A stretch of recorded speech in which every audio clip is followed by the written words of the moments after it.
Mana bu atirni o'tgan safar zakaz qilganman. Ochib oynam oldiga qo'yib qo'ysam, jiyanim olib ketib qoldi. O'zimga yana boshqasini zakaz qildim. Bular endi bundan stoykisni kutmanglar qizlar. Ja stoyk super bo'lmaydi bunda.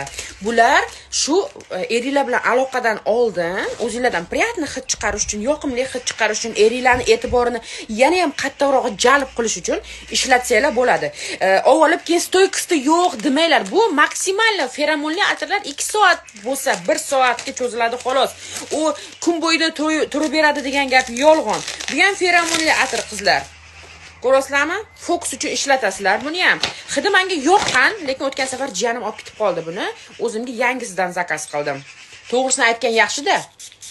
Bu faqat shu eringlar uchun. Pasteldan oldin o'zingizlarga qarash uchun, yoqimli hid chiqarish uchun, lekin hidi zo'r. Haqiqatan zo'r hidi. Ko'rasizlarmi? Skrin qilib olinglar. Olishlarga arziydi.